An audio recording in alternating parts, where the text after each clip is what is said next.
Patriarchy who?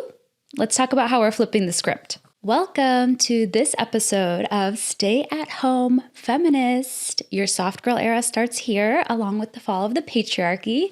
I'm your host, Binx, your favorite feminist with a TikTok addiction.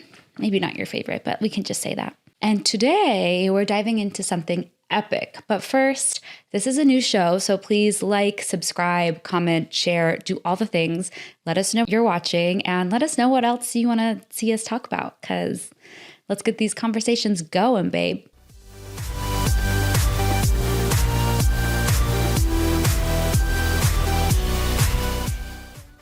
We're putting dismantling the patriarchy on pause for a moment, and we're just going to go ahead and replace it fully with the matriarchy. And trust me, this is way better than men ruling the world and us cleaning up after them. So today we're going to cover what exactly is the matriarchy, because I think there are a lot of misconceptions about that. Why is it better than the patriarchy? Because it is objectively better. And how do we start building it individually and as a collective? So buckle up, because we are flipping this script with compassion and collaboration in true matriarchy form. As we've talked about in other episodes, it is interesting to see the sort of micro or little ways, as well as the macro ways, that the patriarchy loves to rear its ugly head. It's like if a woman is loud or authoritative in a meeting, she's too emotional. But if a man is, he's a great leader. And I think, I can think of so many times where the patriarchy has tried to shame my emotions or sadness. And we see it happening with all genders, not just women, where we're told not to cry or not to be weak or whatever. We've gone over this basically in other episodes, so you guys know how I feel about it. If crying during Wicked, especially the scene where Elphaba shows up in that weird little hat and she's all doing her dance, and then Glinda comes and joins her. If me crying over that disqualifies me from being a good leader, then I guess the patriarchy doesn't F with empathy. I'm trying to not swear as much, but we'll see how that goes. Then I guess the patriarchy doesn't fuck with empathy the way that it should. Cry, feel your feelings. That's step one. I mean, it's not step one, but it's always my step one. Speaking of the world of Oz, one of the first times I felt sort of the grips of the patriarchy on me was when I was in pre-K. So I was about 3 years old, and I had these Dorothy ruby red slippers. They were shiny and cute, and they had a little, not like a heel, but how flats have a little raised back of the foot. So it was definitely not a heel. I was 3. I was not wearing heels, but it was a little raise. So I also have a twin brother. So I was always playing with him and his friends, and we were around on the playground, and we would love to run up the slide. That's something we would do. And eventually my teachers were you can't wear those shoes running up the slide. You're scratching the slide, yada, yada, yada. And so I had to decide between running up the slide or wearing my favorite Dorothy red slipper shoes, and the slide won. I stopped wearing those shoes. And, I get it. It was logistics. We didn't want to scratch the slide, yada, yada, yada. But I think that's just a small example of the ways in which that it's hard to be more than one thing. It's hard to be the little girl who likes to dress up and wear her fun, sparkly shoes, and at the same time, the girl who wants to ride up the slide. And I think that is a big problem with the patriarchy. It's the way it needs to divide and conquer us, and over time remove you from that innate individuality and sort of pushing towards conformity. And I am all about I think one of the biggest things we can do to step towards the matriarchy is individually doing that work to unlearn your inner misogyny, to unlearn your inner girl boss, capitalism, patriarchy, pick me, all of that's instilled in us from cradle to the grave, and to do that work.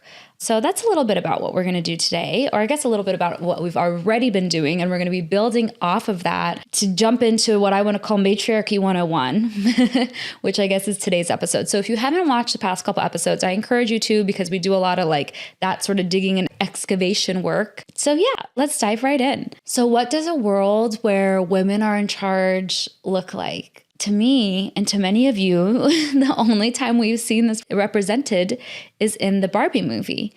And I love that. I love that. that is a movie about toys. I think there are a lot of historical examples and current examples about where matriarchies are thriving or women-led civilizations or communities are thriving. They just aren't really highlighted because it's like a non-option for most of the world. So why even consider it? And I think there's a lot of misconceptions about the matriarchy. It isn't just the patriarchy, but with women leading instead of men. I've had it explained like the patriarchy is like a pyramid where you're like working to get to the top, whereas the matriarchy is like a spiral circle where it's just like all working together. So when people hear the word matriarchy, what's coming to mind often is, again, this misconception that it is just the patriarchy, but women are leading it and men are the ones being oppressed. But oppression doesn't fit anywhere in the matriarchy as it does fit so well within the patriarchy. So even though it is a society where women are predominantly leaders and men are supporters, it's not just like women ruling everything and oppressing men. It's not about just swapping power and bossing men around, although that is tempting.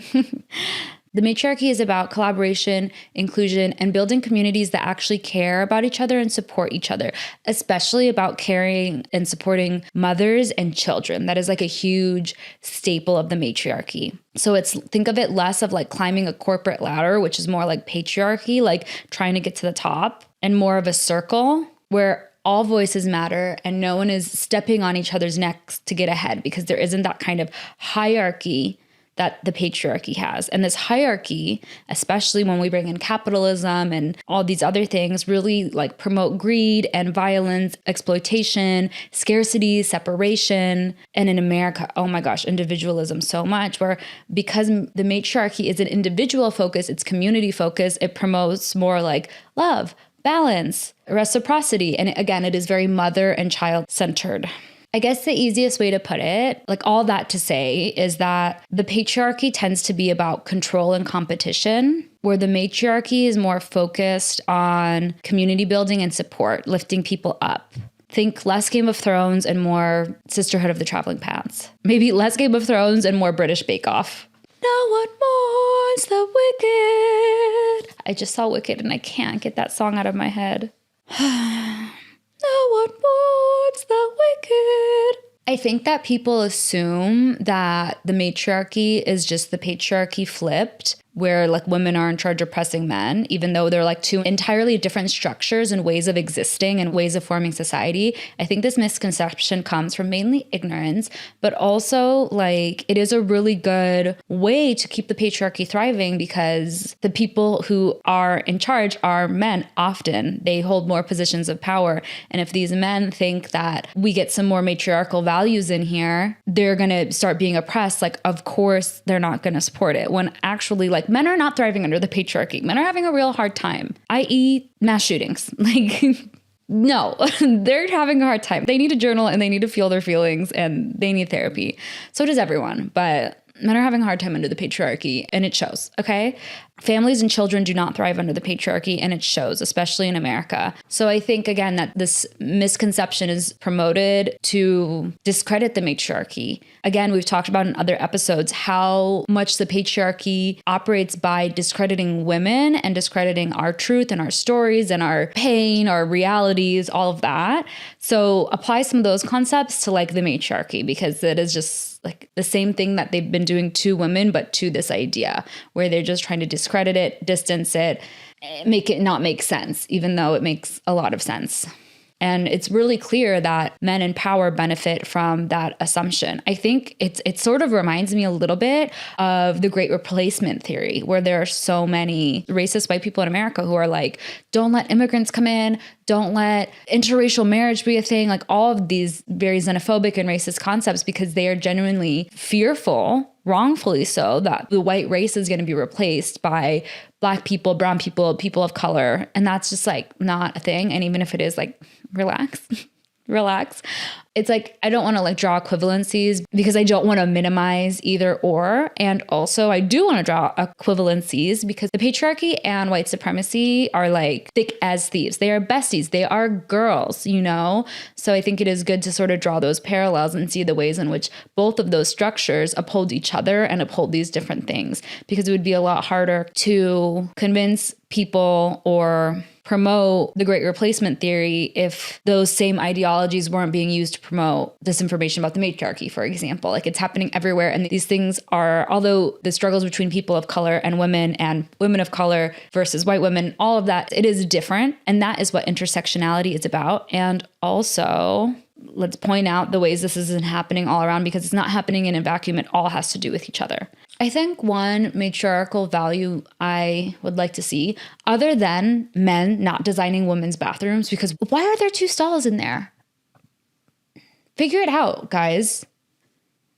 Like, why is there always a huge line around a woman's bathroom? I have a small bladder. This affects me greatly. I use the men's bathroom all the time, risking my life in those men's bathrooms just to get a quick pee in, because God forbid I wait 30 minutes in a line in a woman's restroom. Architect that better. Women in STEM need to get involved. Women architects need to get involved.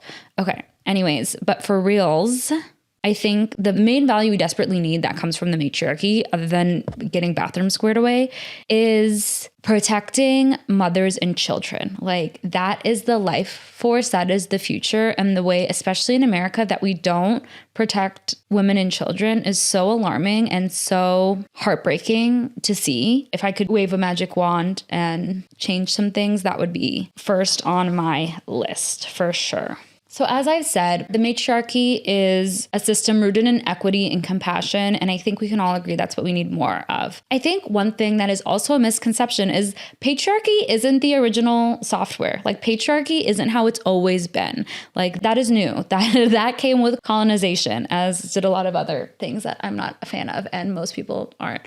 Anyways, most of human history was actually all about peaceful, cooperative, matriarchal societies. Turns out this men are natural leaders thing is kind of nonsense, or just like bad PR from the patriarchy's marketing department, because women-led societies thrived for millennia. And this wouldn't be a conversation about the matriarchy if we didn't highlight the failures of the patriarchy, especially when looking at the way feminism operates within the patriarchy, which again, we have discussed in other episodes, but let's like dive in a little bit deeper. So here's the tea. Mainstream feminism has been all about getting a seat at the table, except that it is a table built by the patriarchy. So like, yes, having a seat there is better than having no seat at all. And like, thank you to all the women who came before me, trailblazing that for me.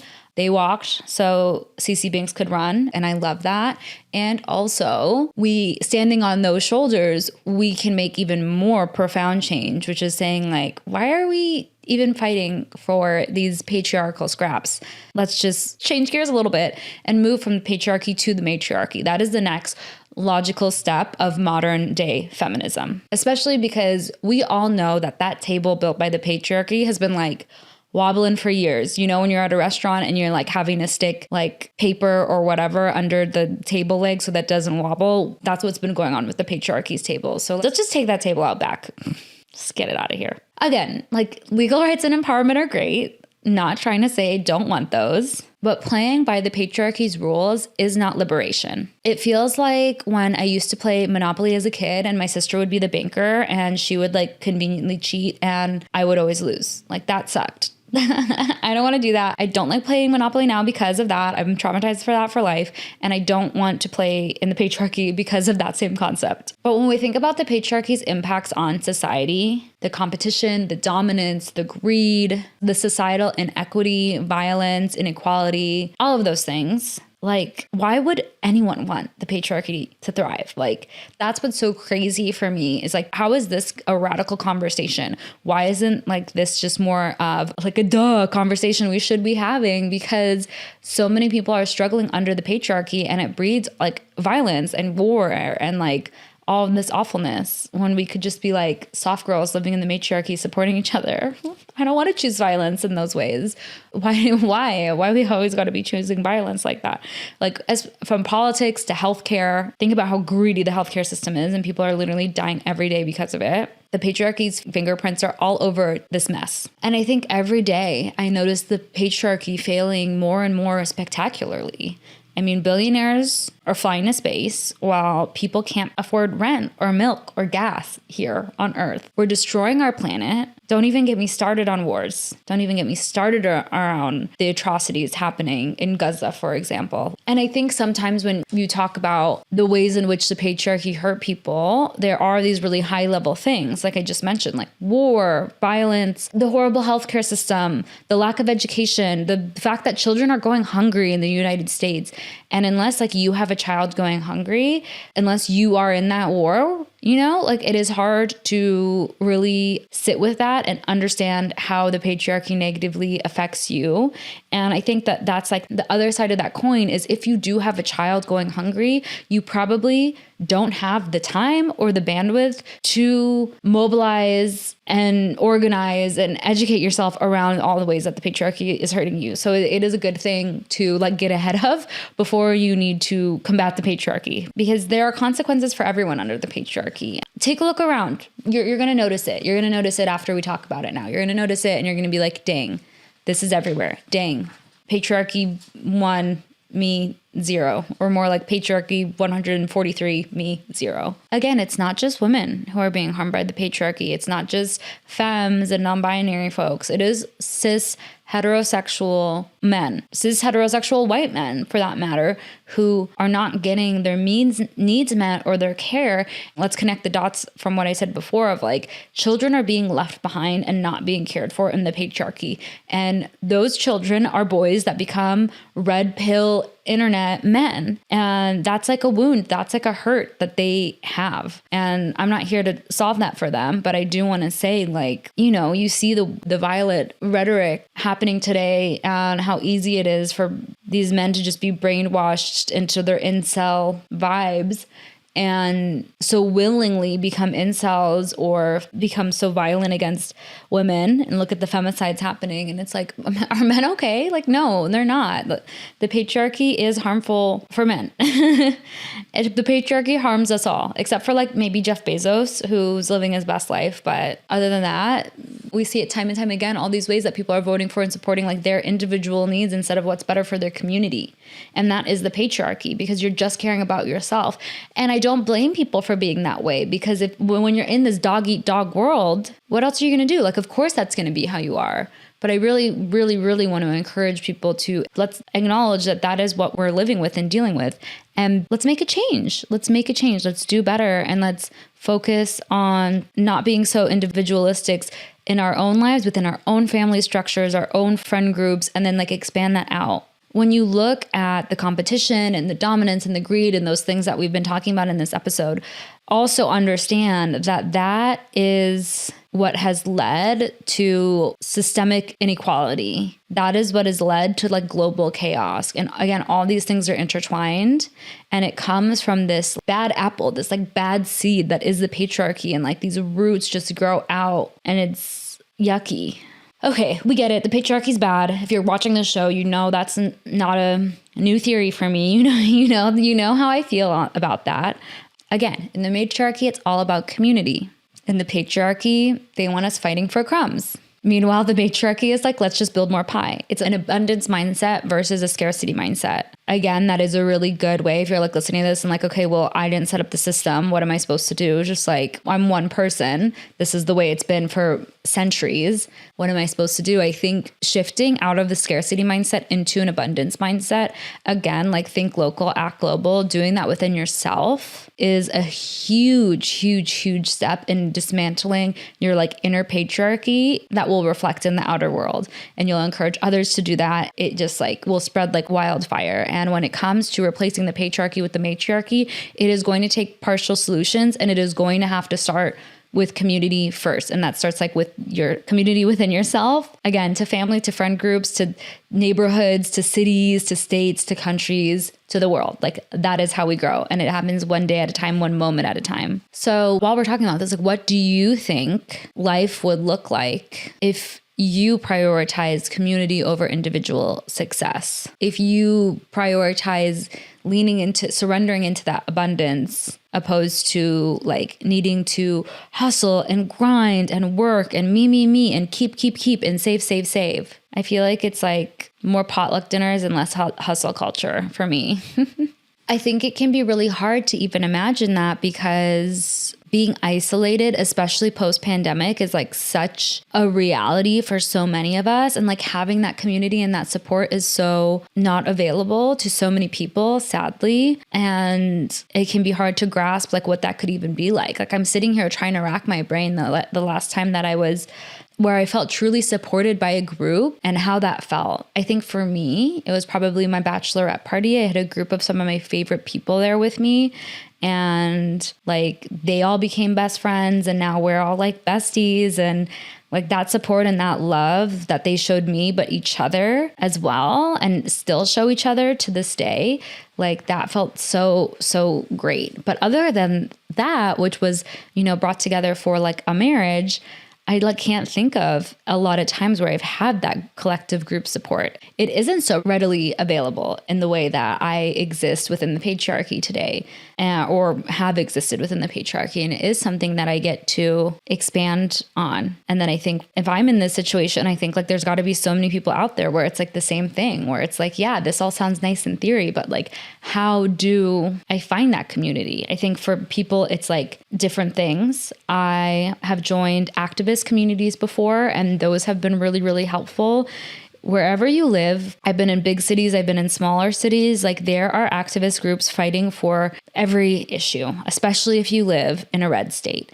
And being able to work in tandem with advocacy groups and go to protests and go to the Capitol and go to education board meetings or whatever, and like find ways to advocate. That was another time that I've recently felt really supported by a group, and being with like-minded people who want the same outcomes and who want to fight for them in the same ways I do. So it's all about putting yourself out there and finding your people. And again, I think that first starts with finding you and finding like, what is it that you want, that you enjoy, that you want to feel connected to. It doesn't have to be advocacy. It could be a running group. Again, like the way forward isn't just one big solution that you slap on like some band-aid that's going to like solve it all.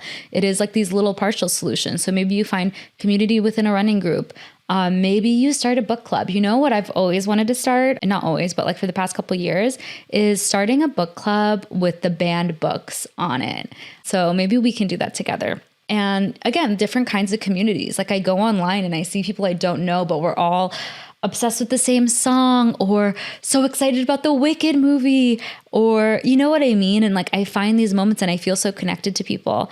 I went to Charlie XCX's Brat tour, or Sweat tour, I guess, her and Troye Sivan. And there was a moment where I was there in the crowd dancing, screaming my head off the whole time. And the Apple song came on, and me and like 5,000 people, however many people fit in that amphitheater, I'm really bad with numbers, all did the Apple dance together. And I felt like so much joy and love, and like, whoa, like we're all in this moment doing this thing together. And it just felt so powerful and moving for me. And I get goosebumps talking about it now. And all that to say is like, I think sometimes people think of community and it's like, who do I call when I'm having this hard time, or when I'm going through this thing, or, like support, how do I get support? But again, like, yes, that can be part of it. And having a support system is important, but it can also just be like thousands of people in a room that you've never talked to and you're never going to talk to again, all doing the same dance to the same song. There are different ways in which it can happen. And if you are like me and you haven't had a lot of community and support, like start small.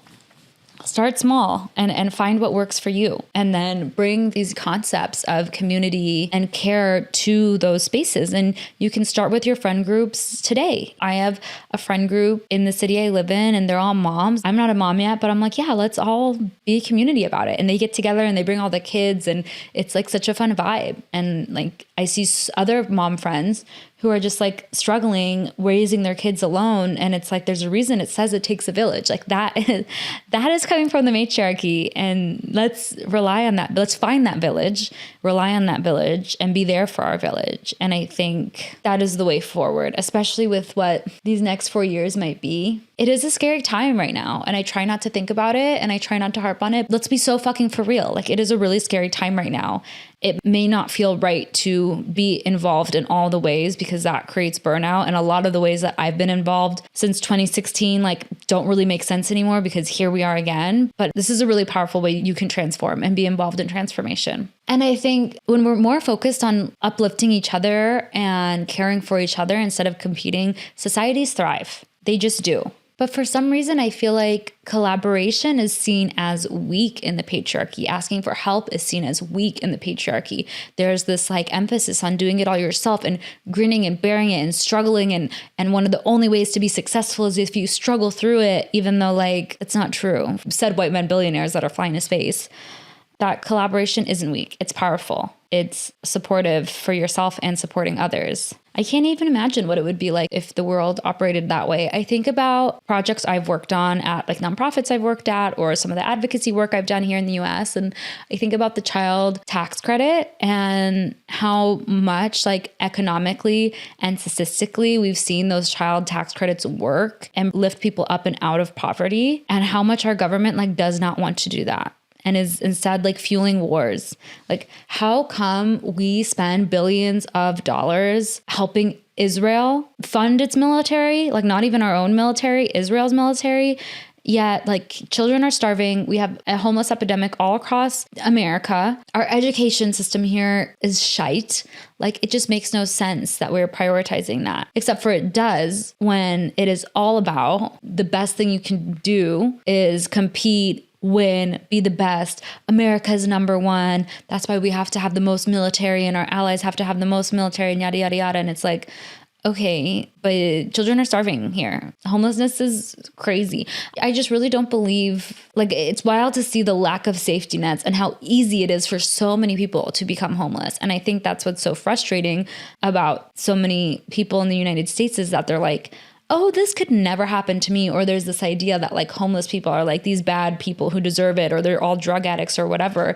And it's like so many people in the US, the average American is like one wrong thing away from being homeless. And that is insane. Most Americans don't have a year's worth of savings in their account, let alone 6 months. And I think the pandemic really showed us that, but no one learned. And if you want to see, like on that note, if you want to see the ways in which the patriarchy is failing people here in America, especially, look at the childcare crisis. There are childcare deserts. Like, average cost of childcare is $30,000 a year. And it's often not great care. And again, like, there's a childcare shortage going on. These are children. These are the future. And people are struggling so hard to get adequate childcare. Like, why? Why? Because the patriarchy here in the US does not value children and it does not value mothers. And so it's like, well, mom, just quit your job. Can't pay for childcare, just quit your job. Like, that doesn't make sense.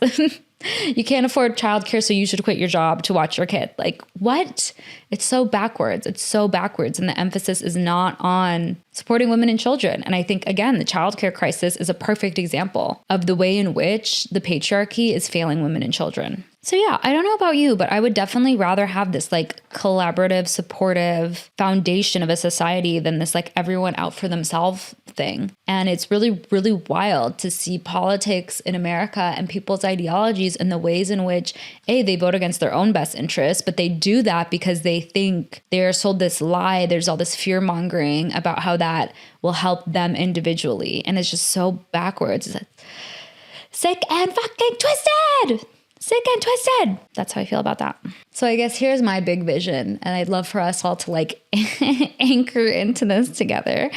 It's not about reforming the patriarchy. Patriarchy is like, I feel like the way that feminism is operating under the patriarchy, sometimes it feels like when a girl meets a guy and he's like obviously toxic and the worst, and she's like, but I could change him. Like, it feels a little bit like that. And like, let's stop trying to reform the patriarchy. Let's stop trying to work with the patriarchy. Let's toss that boy, kick that boy to the curb.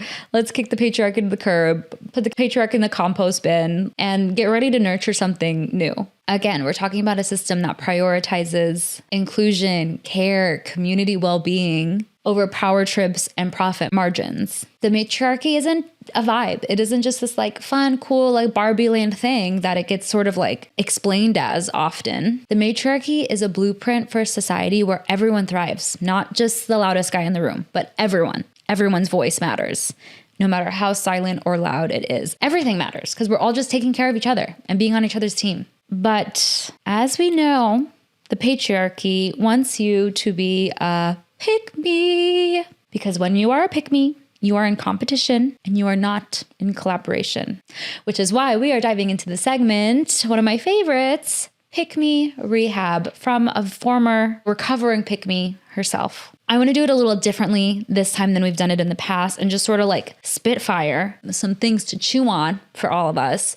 And number one being, why can't pick me energy exist in the matriarchy? Again, as you know, my philosophy is we do the work, we change in here, we change out here, we change it within our communities, we change the world. All right. That is what we're trying to do here. And being a pick-me is sort of like a haha funny thing on the internet, but it is really the patriarchy working through you so severely and so intentionally. So no more of that. And the being a pick-me like literally does not work in the matriarchy. So if you are being a pick-me, you are upholding the patriarchy. We do not want to be a pick-me and we want to uphold the matriarchy. But why can't pick-me energy, pick-me vibes exist in the matriarchy? Let's talk about how that is different in the matriarchy and the patriarchy. As we've talked about in the matriarchy, instead of competing for the approval of others and instead of competing for the approval of men, we are focused on creating spaces of collaboration, of care, of connection. Those are the priorities. So it's sort of harder to be like, pick me, I'm the best, look at me. All these individualist things about wanting to be chosen and how you're better than other people or this and that, when it is like, that's like not even a concept. You can't even like drop that into the matriarchy. It just evaporates because the matriarchy is so like about inclusion and equity and like prosperity and support that you don't need that external validation in that same way because the patriarchy wants you to earn and yearn for it in a way that you are just like go, go, go. Where the matriarchy is like, no, do you connect to your divine and chill, just chill out. And again, most of all, the matriarchy is about lifting each other up instead of tearing each other down. So like pick-me is a symptom of pick-meism is the need to tear others down to lift yourself up, even though that math doesn't math. It's a lie. We're not doing that. We're not doing that. We're just focused on lifting people up and we don't need to tear each other down to do that. One of the things you need to really understand and digest and master on a like, I think it's easy to get it intellectually, but it's easier in theory than in practice, is the ways in which your worth isn't attached to men or how much money you make or your status or your appearance or like these patriarchal values. So this week, as part of our Pick Me Rehab, I want you every day to do something that is focused. Instead of tying your worth to those other things, think about how you can be of service. How much can you bring to your community? How much can you bring to your friendships? How much can you bring to yourself in your own life? And not in like an individualistic, capitalistic, patriarchal way, but in like a loving, nurturing, kind way. So every day this week, try to do something. It might be small. Doesn't need to be some big grand thing. It could be if you want, but really try to find a way to connect your goals and your values, the way you value yourself, how you can be of service to others. And not in like women were born to serve men kind of way, in a like loving community, building your friendships and yourself up way. Does that make sense? It's a slippery slope. It's a slippery slope because stand in your power always. what I'm trying to basically say is that this week, instead of it being like pick me, I want it to be let's pick each other. Got it? So if you have a pen and paper, this is where I encourage you to get it out for a little bit of journaling. If not, if you're on a walk or listening to this in your car, which is often where I'm listening to podcasts, you could just pause it and maybe have a little think to yourself. Maybe if you're at home, you could just pause it and say some things out loud, but whatever works for you. Take a moment to consider this. Think about the last time you felt threatened by another woman. What if, instead of competing, you'd teamed up? How might that have changed your outcome? Again, a huge part of the patriarchy and the pick-meism of the patriarchy is pitting women against each other for men, for job roles, for this, for that, where it's like, what if we just collaborated? How might that have changed the outcome? I think about especially when I was such a pick-me, that was also like when I was entering the workforce and I had moved to Los Angeles and I would meet these women. Los Angeles is the place where you like show up and brag about yourself everywhere you go. No one is fucking humble there, at least like their mask that they present to the world isn't. And I would meet these incredible women who had done so much and I would feel like so threatened, have so much imposter syndrome about it. And I'm like, damn, what would that have been like if I asked them for help, said, hey, can I take you out for coffee? And can I pick your brain about how you got here or how you got this job or how you started this podcast or whatever it is, like these things that I wanted that I felt like these women had. And because they had it, I couldn't have it because there was only one. Like that's such faulty logic. And like, what would it be like instead if I asked for help, not even asked for help, just picked their brain or maybe found ways to collaborate together or learn from each other or support each other, you know, like, yeah, I think I would have gotten to where I am today a lot quicker and it would have been a lot less of a lonely road with that support. No one mourns the wicked. Competing with other women is definitely something from the pick-me tree that we just want to like cut that root off. But here are some other pick-me behaviors that need like a full rebrand or just to be like plucked out of the way that we are living and thinking about things. In this segment of Pick-Me Rehab, we're going to focus specifically on behaviors that are like critiquing, whether it's ourselves or others. So number one is policing other women. Why do we feel the need to comment on what other women are wearing, doing, eating, drinking, whatever? Like unless someone has a fucking problem and you're having an intervention, like mind your business. That is very much playing for team patriarchy and wondering why you're losing. Like, just don't do it. Just don't police other women. Just don't. Let each other live. Let each other thrive.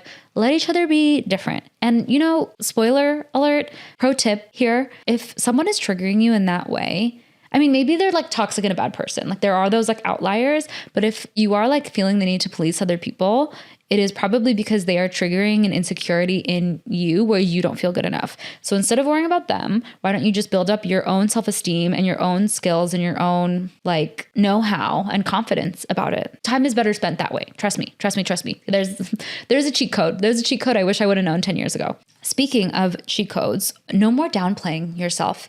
I get that imposter syndrome is real. And like when you're feeling it, you got to feel your feelings and that is real. And we've all had it, you know, men and women alike, but that's so common for so many women.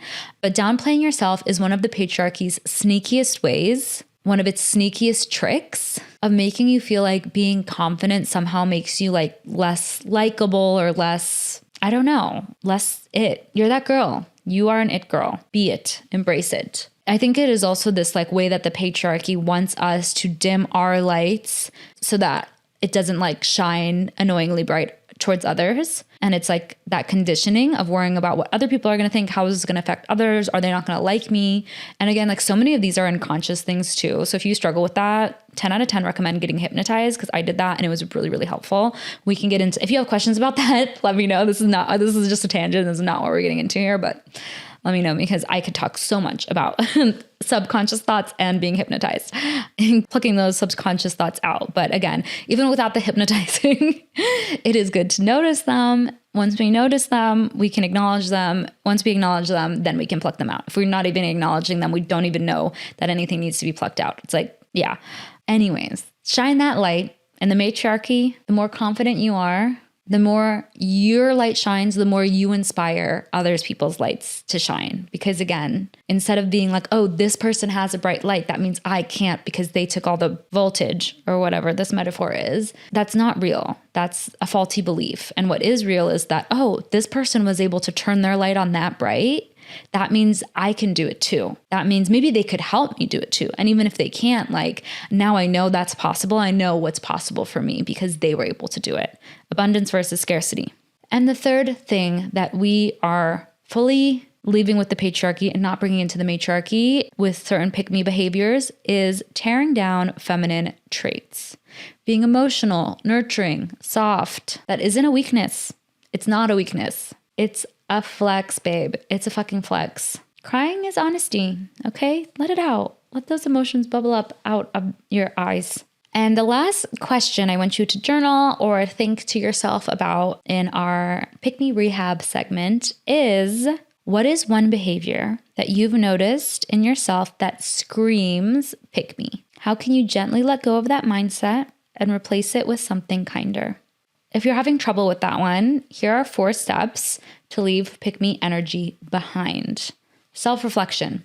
Again, if you can't change what you're not aware of. Ask yourself, am I doing this because I genuinely want to, or because I think it will make me more appealing to someone else? And honestly, when you've been conditioned that way for so long, it is really hard to tell the difference. So be gentle with yourself and just explore that. You don't have to know the answer yet. Number 2, celebrate all the women around you. This might need to be a little fake it till you make it if you're so used to being in competition with other women. That's okay. That's okay. Just do it. Just do it. Instead of competing, compliment. Lifting another woman up does not take anything away from you. And in fact, it builds bonds. And that is exactly what the patriarchy doesn't want. It doesn't want you to have that thriving community. It doesn't want you to have that support. But you do, and we do. So let's do it. Girls girl till I die. Former pick me turned girls girl till I die. Surround yourself with empowering voices. Seek out friends, follow content creators, try to be in communities that encourage collaboration over competition. If you're following someone and you notice how girl boss hustle culture, all like that is their MO, like you can mute them, you can unfollow them. Like you don't have to follow people just because you've been following them. And it can be hard, but if your circle isn't clapping for you when you win, like they might not be your circle. And I think that obviously everything is nuanced and everything has an exemption from the rule. I think there's this notion now like, oh, if your friends aren't following you and supporting every single thing you do on social media, they're not your real friends, especially if you are a creator. Where I'm like, a lot of my friends aren't on TikTok. And the ones who are like are millennials about it. Like they're not good about it. So like, I'm fine if you're not supporting my stuff on TikTok. Like that doesn't, especially like certain friends who I know that's not their jam and they support me in other ways. And so it's not like a one size fit all. Have some discernment. Discernment, is that a word? Discretion, discerntion's a word. Have some discern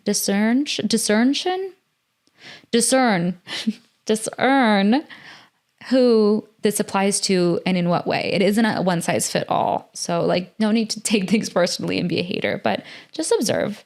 And number 4, the fourth thing you can do to really help you leave pick me energy behind is call it out, or maybe call it in is a more supportive way of saying this. If you notice pick me behavior in yourself or others, call it in. And the reason I say call it in instead of calling out is sort of like putting someone on the spot or shaming them. Where calling someone in is sort of the same thing, but doing it from a kind and compassionate place. Remember, we're all learning this together. And just because you are further on your shedding of your pick me skin than some of your friends or family doesn't mean that you have to shame them into it, because shame is also patriarchal. It has no place in the matriarchy. So that's it for today's Pick Me Rehab segment. It was a very jam-packed this episode because if not now, when? All in all, the matriarchy does not need you to be picked. It needs you to be present, powerful, and unapologetically you. So that can be your sort of beacon going forward with this week. How can you show up and be present, powerful, and unapologetically you? That's all you got to focus on this week. I mean, not really. I'm sure you have like a bunch of other stuff to do, but you get my point. One of the biggest gaps between the matriarchy and the patriarchy is leadership and power. So let's define leadership and power through the lens of the matriarchy. So what is nurturing versus dominant care? Well, one good way to think about it is imagining how the world would change if leaders chose empathy and care over power and success. Could you imagine if politicians actually gave a damn about us, if our food wasn't poisoning us, if the healthcare system wasn't meant to make us sick, if, it's just like any aspect of society, especially here in America, when you look at it, profits and power exceed care and compassion time and time again, through and through again. And I hate to say that, and it seems so daunting and it's so negative, and I don't want to discourage people. But again, I really believe that you have to spot it, to acknowledge it, to remove it. It's imagine you had an illness, there was a tumor growing inside of you. If you never knew you had a tumor, you couldn't cut it out. You need to learn. We need to learn about the tumor we're living with and cut it out and be healthy, because society is not healthy at the moment. I don't know what accent that was. Society is not healthy at the moment. That's my attempt at a British accent. I think thinking of leadership under the matriarchy, it feels more like a grandma who's nurturing you, or a parent who's nurturing you, who wants to make sure you're thriving, opposed to a boss micromanaging you. Do you know what I mean? I don't know if that's a good metaphor or way to explain it, but I think another part of this would be that we would be choosing leaders based on how much they care, building power structures. So what does that look like? It means building power structures where everybody's voice matters, where we care about the collective. That seems so far-fetched, especially from where I'm sitting right now in society. So what could we do to make that a reality? How do we take those steps to get there? Obviously, voting, organizing, local elections, those things are all very important.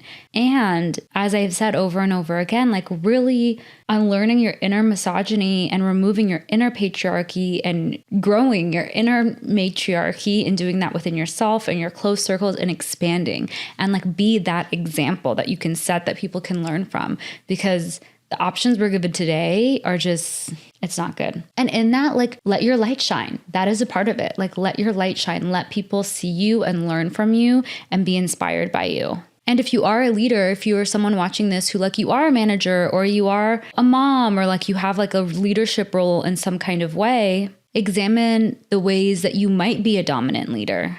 And why is this dominant leadership so celebrated when it's clearly not working? And you don't have to do that. You can be different. You can break that mold.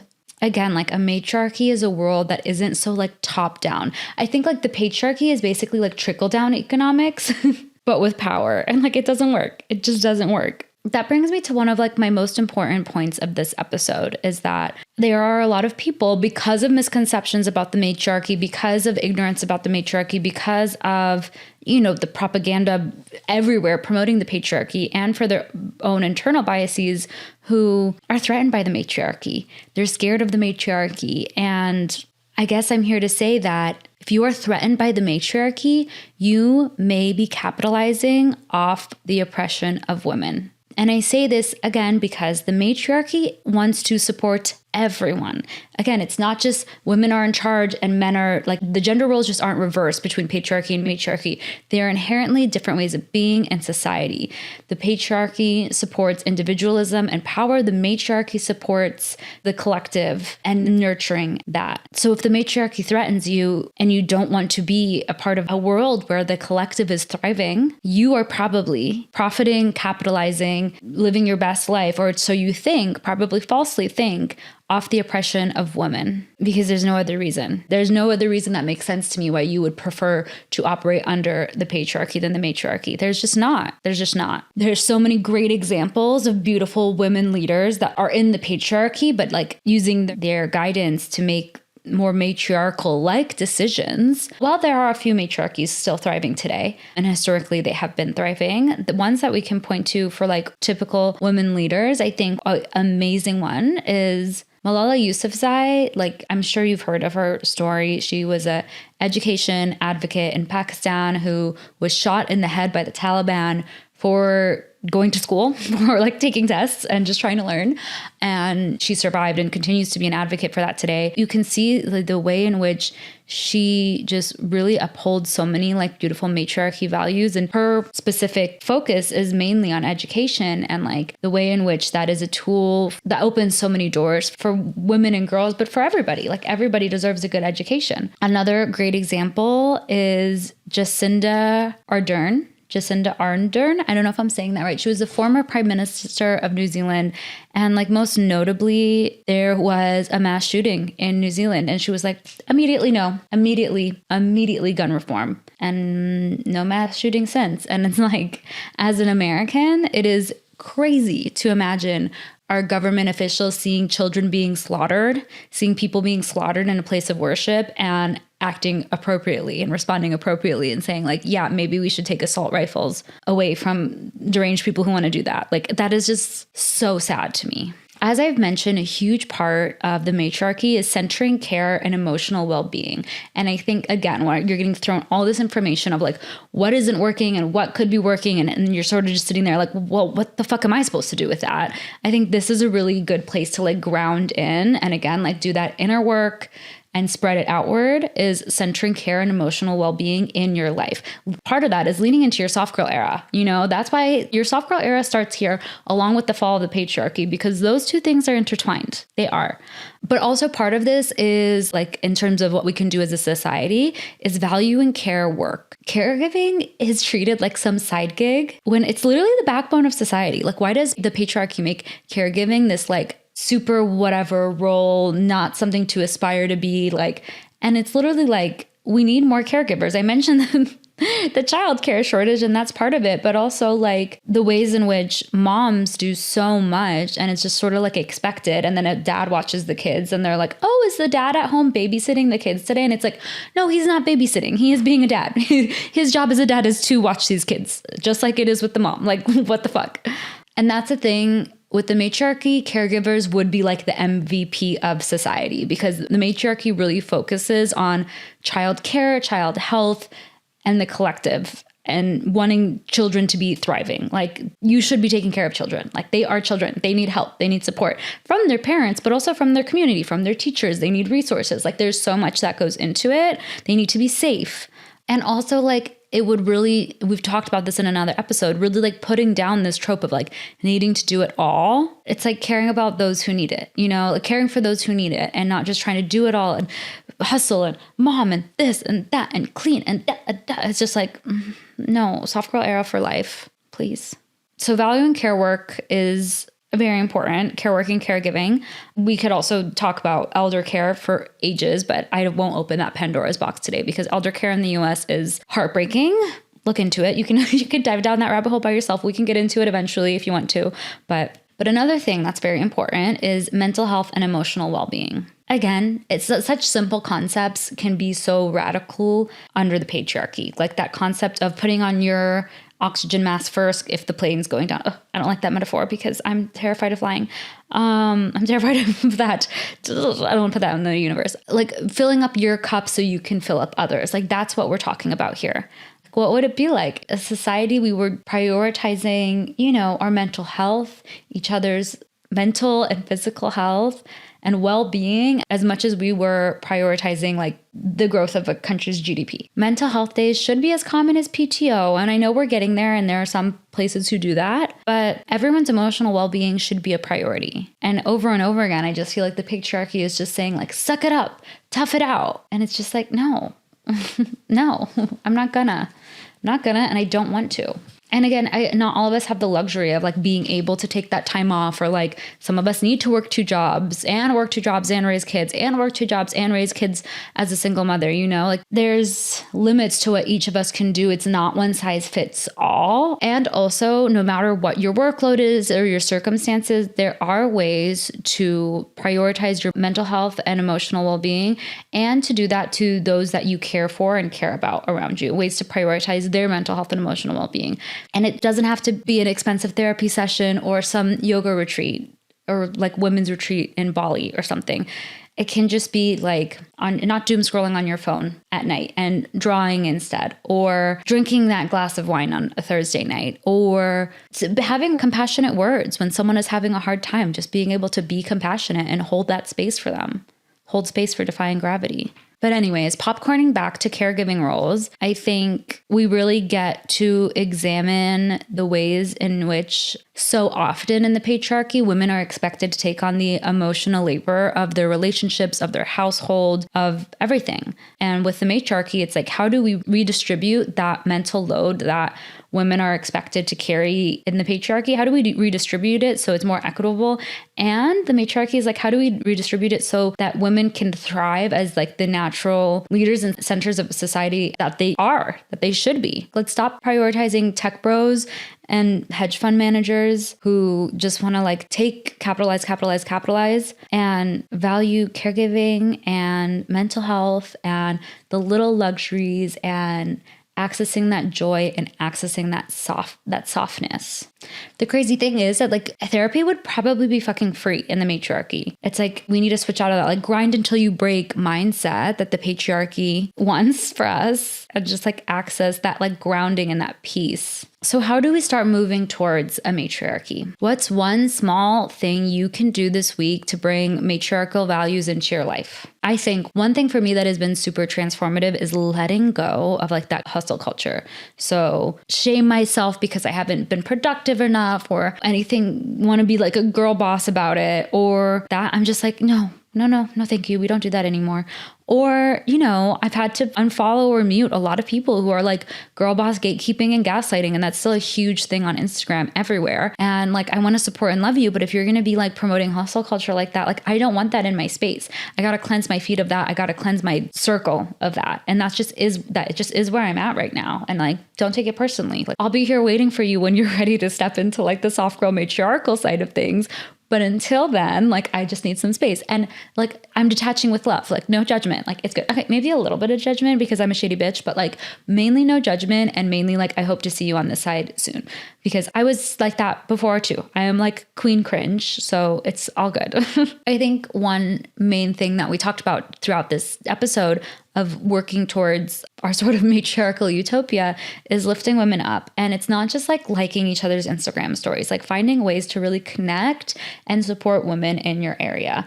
And I'm curious, I'd love for you to join in the conversation. Like, let me know what that means to you, because support for me and the ways I give support is really different than what could be helpful for other people. And like, again, like with that community creation, we can all share and learn from each other and grow and be able to support each other and ourselves and our friends and our family with these things. So please share what support looks like for you, or what you would like support to look like for you, or ways that you would like to support other women that maybe isn't like something we see people talk about often. I feel like it goes without saying, but just to say it, also one thing we can do is start supporting women in leadership more.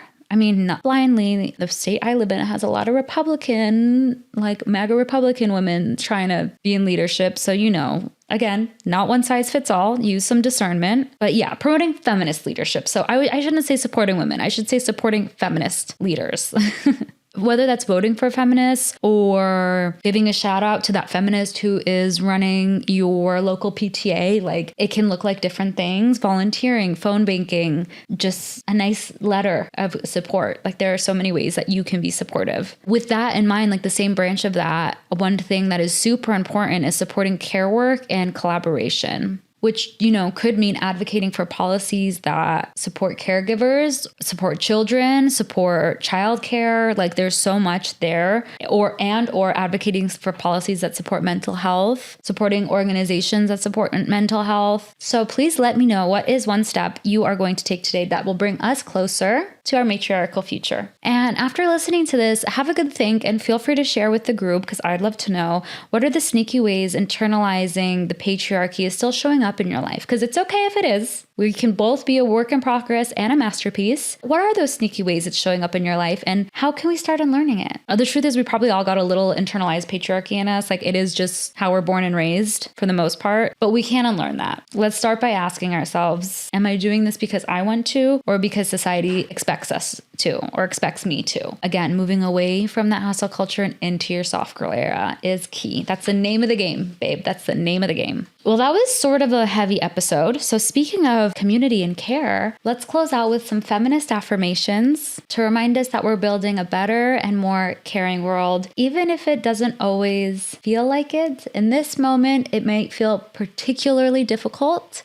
given the current climate, but know that the work we do today, maybe it won't show up immediately, maybe it won't show up tomorrow, but it is important and it will matter. So here are the affirmations today. I am worthy of leading with compassion and collaboration. I am worthy of leading with compassion and collaboration. I am worthy of leading with compassion and collaboration. My voice contributes to dismantling systems that no longer serve us. My voice contributes to dismantling systems that no longer serve us. My voice contributes to dismantling systems that no longer serve us. My voice contributes to dismantling systems that no longer serve us. I embrace equity and I uplift others as we rise together. I embrace equity and uplift others as we rise together. I embrace equity and uplift others as we rise together.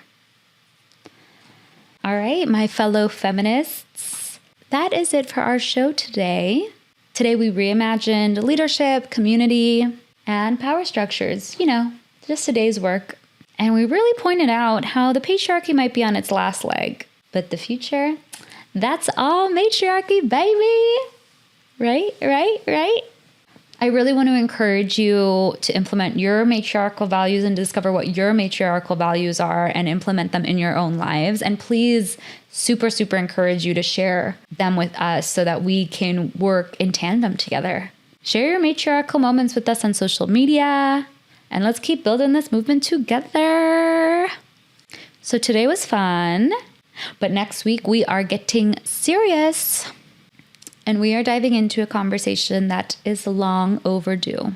Should misogyny be treated as a form of extremism? If you are on this side of the internet, you already know that the answer is yes. But let's have the conversation anyways. And this combo is going to get a little fiery. Anyways, thanks for joining. I'll see you next time. In the meantime, follow, like, subscribe, do all the things. Until next time, keep smashing the patriarchy with love, compassion, and maybe a little bit of sarcasm. Bye.